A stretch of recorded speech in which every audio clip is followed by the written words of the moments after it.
ఆంధ్రప్రదేశ్లో ఎలక్షన్స్ రాబోతున్నాయి కదా కొన్ని వారాల్లో. ఏ గవర్నమెంట్ వస్తుంది అనుకుంటున్నారండి? తెలుగుదేశం వచ్చిద్దాం. ఎందువల్లండి? తెలుగుదేశం ఎందుకంటే మామూలుగా ప్రజలకి మామూలుగా పింఛన్లు ఇచ్చినా ఏది ఇచ్చినా సరే మామూలుగా కరెంటు బిల్లు అవి బాగా ఎక్కువగా ఉన్నాయి, జనాలకి తట్టుకోలేంత పొజిషన్ ఉంటుంది.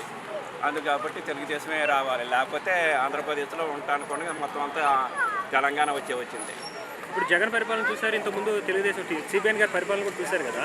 ఇద్దరి మధ్య పరిపాలన తేడా ఎలా ఉంటుంది? తేడా ఎలా ఉందంటే మామూలుగా ప్రస్తుతానికి పోలీసుల శాఖ కానీ ఏ శాఖ కానీ ఎవరిని పట్టించుకోకుండా పెద్దలు వదిలేస్తారు. ఏ కేసులు పెట్టినా సరే కేసులు కూడా పట్టించుకోవట్లేదు, ఎవరిని పట్టించుకోవట్లేదు. కానీ సిబిఎన్ గారి పైన వాళ్ళు విమర్శలు చేస్తున్నారు కదా, ముసలోడు అయిపోయడం రిటైర్మెంట్ తీసుకోవచ్చు అని, దాని గురించి ఏమంటారు? ముసలోడి దగ్గర ఉన్న సారం పడుచోడి దగ్గర ఏముంది? అక్కడ అసలైన దగ్గర ముసలోడి దగ్గర ఉంటుంది అసలైన బలం.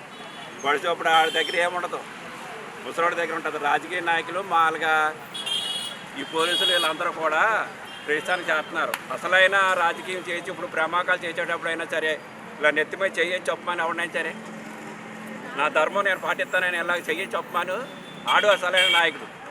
అలా చెప్పిన రోజుని ఆడు పరిపాలన ఎలా ఉంటుందో అప్పుడు తెలుస్తుంది. అలాగే వైసీపీకి 2019లో 151 చోట్లు ఇచ్చారు కదా, ఈసారి ఎన్ని సీట్లు రాబోతున్నాయి వైసీపీకి? ఎన్ని సీట్లు అయితే మనం చెప్పలేమమ్మా సీట్లు, కానీ తెలుగుదేశం వచ్చింది. అలాగే టీడీపీ జనసేన పొత్తులు వెళ్తున్నారు కదా, దాని గురించి ఏమనుకుంటున్నారండి? ఏదైనా సరే తెలుగుదేశం వచ్చిద్దమ్మా, ఏదైనా ఏ పార్టీ అయినా సరే.